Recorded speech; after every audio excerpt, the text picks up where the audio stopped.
여러분, 안녕하세요. 단 한 장의 법안이 모든 것을 뒤집어 놓은 순간이었습니다. 조용히 진행되던 검찰개혁 논의는 그날 이후 완전히 다른 이름을 갖게 되었고 전국은 순식간에 폭발 직전으로 치달았습니다. 국민이 믿어왔던 개혁의 방향이 사실은 정반대였다는 의혹이 현실로 드러나는 데에는 그리 오랜 시간이 걸리지 않았습니다. 추진단이 내놓은 법안은 개혁이 아니라 복원이었습니다. 검찰 권력을 해체하겠다던 약속은 사라지고 오히려 더 강한 권한을 부여하는 조항들이 숨어있다는 사실이 확인되자 정치권과 시민사회는 동시에 경악했습니다. 이 모든 과정이 너무나도 은밀하고 너무나도 빠르게 진행되었다는 점이 공포를 더 키웠습니다. 기습 공개, 형식적인 설명, 그리고 곧바로 이어진 입법예고, 누군가는 이미 결론을 정해두고 국민을 속인 채 시간과 절차를 이용해 밀어붙이고 있었던 것은 아닐까요? 위원회 구성을 들여다본 순간 그 의심은 확신으로 바뀌었습니다. 검찰 개혁을 반대하는 인사들이 다수를 차지한 회의 구조, 수사기소 완전 분리를 주장한 쪽은 소수에 불과했던 현실, 처음부터 들러리였다는 자조가 나올 수밖에 없는 장면이 내부에서 고스란히 목격되고 있었습니다. 그리고 마침내 침묵을 깨는 한 사람의 선택이 모든 것을 폭로의 국면으로 끌어올렸습니다. 검찰개혁 자문위원 서부학 교수, 그는 자신의 모든 것을 걸고 권력 내부의 금기를 정면으로 깨뜨렸습니다. 민정수석 봉옥, 검찰개혁을 가로막은 내부 스파이, 그 이름이 공식적으로 언급된 순간 이 사건은 단순한 정책 실패가 아닌 권력 핵심부의 배신이라는 얼굴을 드러내며 대한민국을 뒤흔들기 시작했습니다. 얼마 전 논란이 됐던 바로 그 검찰개혁 법안, 겉으로는 개혁이라 포장됐지만 속을 들여다보면 검찰 부활 시나리오였습니다. 그걸 기획한 핵심 인물이 바로 봉옥이라는 것이 드러났죠. 서부학 교수의 폭로에 따르면 자문위원들은 완전히 속았습니다. 논의했던 내용은 단 하나도 반영되지 않고 법안은 검찰 권력을 되살리는 구조로 조작되어 있었습니다. 이대로 가면 우리가 역사에 죄를 짓는 공범이 된다고 느낀 서부학 교수는 결국 자문위원직을 내려놓으며 목숨을 건 폭로를 택했습니다. 오늘 영상에서는 검찰개혁 추진단이 사실상 검찰 복귀 추진단이었던 결정적 증거와 봉욱이 설계한 숨겨진 시나리오를 파헤쳐 보겠습니다. 본격적인 영상 시작에 앞서 오늘 내용이 묻히지 않고 더 많은 사람들에게 알려질 수 있도록 좋아요와 구독 한 번씩 부탁드립니다. 그 전주 금요일 저녁에 잠시 법안 설명을 하면서 처음으로 법안을 보여줬어요. 자문위원인데 그전에는 안 보여줬나요? 네, 안 보여줬습니다. 저희가 평가하고 의견을 내야 하니 보여달라고 했지만 추진단은 계속 거부했습니다. 기습적으로 잠깐 보여주고 입법 예고를 해버린 겁니다. 저희가 낸 다수 의견, 소수 의견 거의 합의에 가까운 의견들도 있었는데 그것이 법안에 전혀 반영되지 않거나 정반대로 들어가 있어서 굉장한 충격과 모멸감을 느꼈습니다. 이대로 계속하면 우리 의사와 무관한 법안이 만들어져 역사에 죄를 짓는 길에 동참하는 꼴이 되겠다고 생각했습니다. 검찰개혁 반대쪽이 10명 보안수사권 정권 송치 인정해야 한다는 의견 철저한 수사기소 분리를 주장하는 쪽이 6명이었죠. 위원회 구성은 봉욱 민정수석실이 주도했다고 들었는데 이건 처음부터 들러리로 세울 작정이었구나 싶었습니다. 언론에 일부 나왔지만 빠른 시간에 봐도 도저히 말도 안 되는 아니었고 곳곳에 검사들의 시각과 특권이 그대로 녹아 있었습니다. 수사기소 분리한다면서 중수청을 만들고 2년간 공소청 검사를 파견할 수 있는 규정까지 넣어놨더군요. 실제 검사들이 가서 중수청을 장악하고 공소청과의 유착관계를 형성한 뒤 돌아와 공소청 검사를 계속하는 구조였습니다. 이걸 지적하니까 주말 사이에 갑자기 그 조항이 빠져버렸어요. 전체 흐름을 보면 이 법안은 대통령실이나 총리실 안에서 충분히 수기된 게 아니라 누군가에 의해 일방적으로 졸속 추진된 아니라는 의심이 강하게 들었습니다. 조금 더 말씀드리면 정성호 법무부 장관도 비슷한 얘기를 했죠. 수사기소를 분리하라니까 기소하는 검찰청과 수사하는 검찰청을 분리하면 된다. 중수청을 법무부에 두자. 이런 주장 아니었습니까? 논란이 되다가 대통령 결단으로 행안부로 갔는데 지금 나오나는 기소는 공소청 수사는 중수청으로 만들어 놓은 겁니다. 그런데 수사사법관이라는 자리를 만들어 특수부 수사 역량 보전 우수 인력 확보 명목으로 사실상 검사들이 중수청을 장악 지휘할 수 있게 했습니다. 중수청은 구대범죄 광범위한 범죄를 수사하도록 규정하고 우선 수사권까지 줬죠. 기존 특수부의 부패경제범죄만 해도 넓은데 구대범죄로 더 확대하면 경찰 국수본과 경합이 빈번해집니다. 우선권이 있으면 국수본 수사 중에 중수청이 끼어들어 사건을 가로채 돈이 되거나 정치기업 영향력을 행사할 수 있는 사건을 빼앗을 수 있죠. 현재 특수부가 중요한 사건으로 사회를 지배하듯 중수청을 통해 여전히 사회를 지배하겠다는 그림입니다. 검사 출신 수사사법관으로 공소청과 밀월관계를 형성해 수사하는 중수청과 기소하는 공소청이 형제처럼 활약하는 구조죠. 수사기소 분리하라니까 겉으로는 분리됐어요.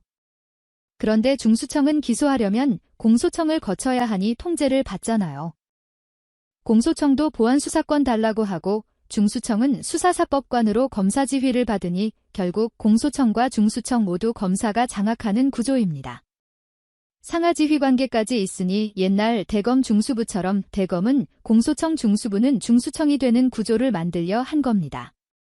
제2검찰청을 사실상 만들었다는 평가도 있고 2014년 폐지된 대검 중수부의 부활 확대 꿈이 여기 구현됐다는 평가입니다.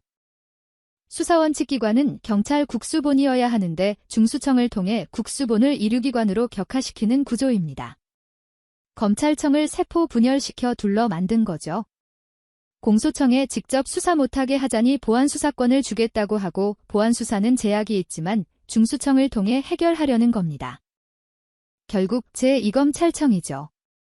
중수청이 중대사건 수사 개시하면 공소청 검사에게 통보하게 되어 있고 공소청 검사가 부당하다 싶으면 수사관 교체까지 요구할 수 있습니다. 완전한 통제죠. 공소청 검사가 중수청 수사를 지휘하는 시스템입니다. 그들 머릿속에서는 공소청이 대검 중수청이 중수부인 거죠. 어려운 용어로 수사사법관 보안수사권 이중구조로 잘 감췄다고 생각한 듯 합니다. 수사사법관이라는 용어를 보는 순간 망치로 머리 맞은 듯 충격받았어요. 논의 과정에서 수사하는 공무원은 절대 사법관이 될 수 없다. 수사는 사법작용이 아니라고 많은 위원들이 강조했는데 정식으로 사법관이라는 용어를 법안에 넣었습니다. 앞으로는 사법관 하다가 사자도 떼고 법관 부를 겁니다. 공소청 검사도 사법관이 되고 싶어하는 검찰의 오랜 욕망이 투영된 거죠. 검사들은 수사는 행정작용이라고 주장하지만 계속 사법통제라고 우기죠. 우리나라에서 검사들이 78년간 기소뿐 아니라 수사까지 해왔습니다. 검찰 권력의 핵심이 바로 수사에 있었어요. 공소유지와 제기는 그동안 부실하게 운영됐고 국민들도 검사라고 하면 당연히 수사한다고 생각합니다. 하지만 세계 어느 나라에도 직접 수사하는 검사는 없습니다.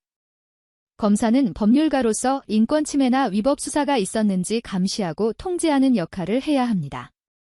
공소제기와 유지입니다. 그런데 우리나라 검사들만 수사권을 놓지 않습니다. 게다가 이게 돈이 되잖아요. 맞습니다. 옷 벗고 대형 로펌에 가면 형사사건이 검사 손에 있으니 큰 돈이 되죠.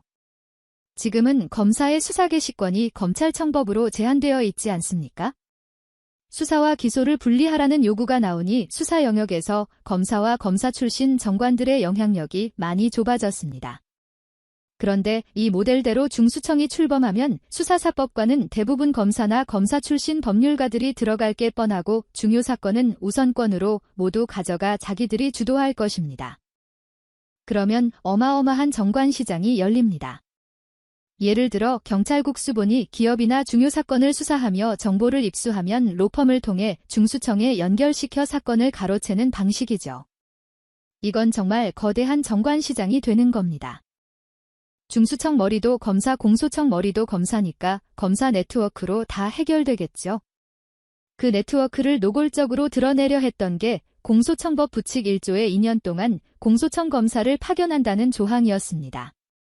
너무 노골적이어서 주말 사이에 뺀 겁니다. 자기들은 잘 숨겼다고 생각하지만 검찰 아닌 사람들 눈에는 너무 뻔히 보입니다. 공소청 검사의 직무에서 범죄 수사라는 표현만 빼놓은 것도 국민들이 수사 안 한다고 오해하게 만든 장치죠. 전문가들에게 여러 번 물어봤습니다. 자문위원이셨던 두 분께도요. 논리 중 하나가 경찰이 수사를 묻어버리면 어떡하나 중수청 검사가 다시 수사하라고 할 권한이 있어야 한다. 또 왜 수사사법관이라고 해서 검사 출신 법률가를 머리에 올려놓고 검사 자리 마련해 주느냐? 특수부에 특수 역량 가진 검사들이 오려면 이런 자리를 만들어줘야 한다. 이런 논리입니다. 어떻게 생각하십니까? 두 번째 질문부터 말씀드리죠. 첫 번째는 황 교수님께서 답변해 주시고 논의 과정에서 항상 나왔던 얘기입니다. 부패 범죄에 대한 국가수사 역량 총량을 유지하려면 수사 역량 가진 검사들을 중수청에 많이 데려와야 한다. 그들을 유인하려면 특별 대우라는 당근이 필요하다. 이런 논리였습니다. 저는 예전부터 그랬지만 특히 특수부 검사들의 수사 역량은 검증된 바 없고 허구라고 봅니다. 조작된 신화입니다. 왜냐하면 검사들의 수사 방식은 뻔합니다. 수사권, 기소권, 영장 청구권을 모두 쥐고 외부에서 들여다볼 수 없게 합니다. 피의자를 불러 원하는 답이 안 나오면 가족사건, 친구사건, 기업거래 상대까지 모든 걸 털어버립니다. 그 과정에서 자살하는 분들도 많죠. 벼랑 끝으로 몰아가니까요. 강압수사, 협박수사로 자백을 받아내고 없는 증거는 조작하고 진술을 맞추고 그렇게 기소하면 성과라고 자랑합니다. 그런데 특수부 사건의 무죄율은 일반 형사사건에 비해 몇십 배 높습니다. 이걸 특수부 검사들의 능력이라고 평가할 수 있습니까? 절대 안 되죠. 그래서 저는 부패와 인권침해 관행에 물든 검사들이 중수청에 많이 오면 안 된다고 봅니다. 오히려 최소한만 왔으면 좋겠습니다. 부패에 물들지 않은 젊은 검사들만요. 오면 하던 대로 할 테니까요. 정관시장이 열리면 금방 살아납니다. 소수의 검사만 오고 진짜 수사열의와 능력이 있는 분들은 경찰국 수본에도 외부에도 현재 검찰 수사관 중에도 많습니다. 이분들이 많이 와야 합니다. 그분들이 성과를 내고 중수청장도 되게 해요. FBI처럼요. 그런데 지금 구조는 그분들이 청장이 되기 어렵고 결국 검사가 또 청장이 될 가능성이 높습니다. 하위 직급 2등 시민으로 살라는 거죠. 그러면 안 오죠. 국민들은 정치의식은 높지만 굉장히 똑똑하고 이런 사안의 이해도가 높습니다. 학습 능력이 뛰어나죠. 법안 나오면 금방 문제점과 의도를 알아챕니다. 서부학 교수의 이번 폭로 내용은 단순한 내부 의견 충돌이 아닙니다. 검찰개혁의 심장부에서 일어난 내부 쿠데타라고 불러야 맞습니다. 하나씩 짚어보겠습니다. 서부학 교수는 분명히 말했습니다. 자문위원들이 논의한 내용과 전혀 무관한 법안이 기습입법 예고됐다. 이건 의견 반영 안 된 수준이 아닙니다. 논의 자체가 조작됐다는 뜻입니다. 자문위원회가 검찰개혁 설계 도면을 그렸다면 봉욱과 그의 라인은 그 위에 전혀 다른 건물을 몰래 세워버렸습니다. 도면은 검찰 권한 축소였는데 시공 결과는 검찰 권력 부활이었습니다. 그건 개혁의 집이 아니라 검찰 권력 복원 공장이었습니다. 겉으로는 민주주의의 간판을 걸었지만 안에서는 검찰이 모든 버튼을 쥐고 있었습니다. 공소청, 중수청, 수사사법관 이 세 단어는 새 개혁기관처럼 들리지만 속을 보면 검찰청을 둘로 쪼갠 것뿐입니다. 공소청은 기소권, 중수청은 수사권. 그런데 둘 다 검사들이 지휘하고 둘 다 검사 출신이 장악합니다. 즉 검찰이 이름만 바꾸고 그대로 살아난 겁니다. 검찰개혁이라는 이름으로 검찰이 스스로를 복제한 것이죠. 봉욱 라인이 만들어낸 완벽한 시스템 쿠데타입니다. 제도를 바꾼 게 아니라 간판을 바꾼 겁니다. 간판만 바꾸고 내부는 그대로 유지하면서 국민 앞에서 개혁 완성이라 외쳤습니다. 실제로는 검찰이 그림자 정부로 부활한 겁니다. 서부학 교수의 말은 명확합니다. 우리들을 들러리로 세웠다. 이 한마디가 모든 걸 설명합니다. 자문위원회는 쇼였습니다. 국민에게 보여주기 위한 연극이었죠. 이미 결론은 정해져 있었고 봉욱 라인이 각본을 쥐고 있었습니다.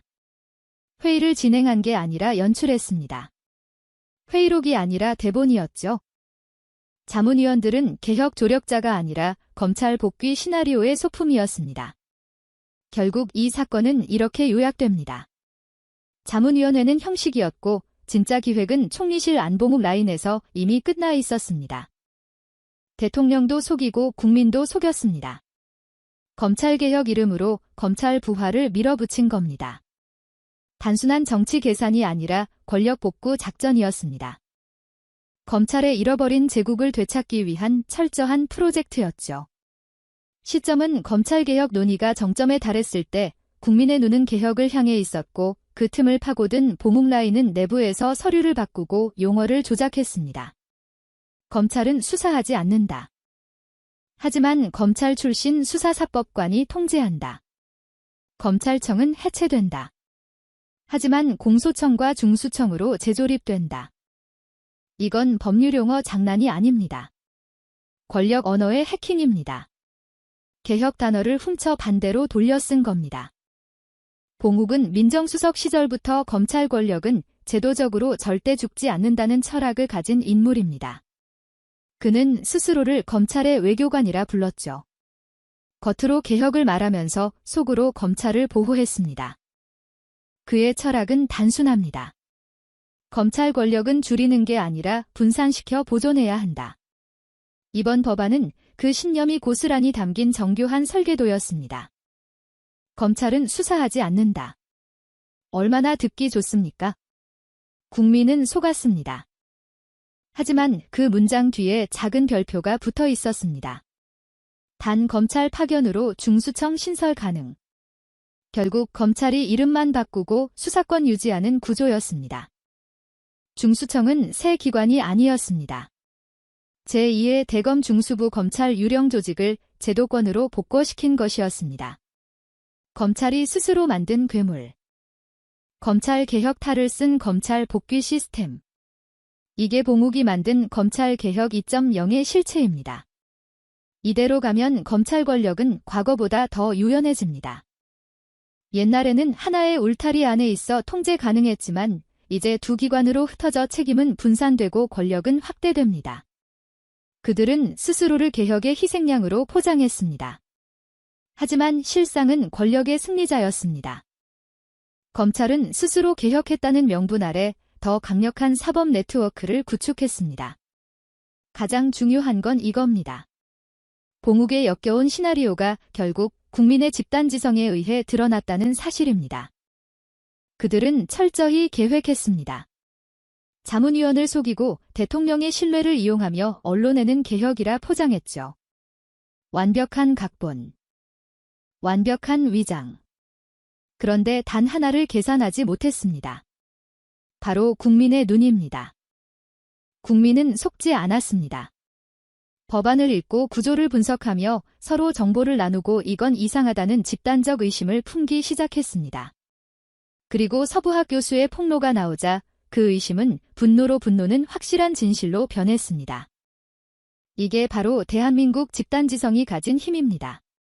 봉욱은 아마 이렇게 생각했을 겁니다. 국민은 금방 잊는다. 복잡한 제도는 이해하지 못한다. 그 착각이 그의 가장 큰 오판이었습니다. 이 나라는 더 이상 권력자들의 손끝에서 움직이지 않습니다.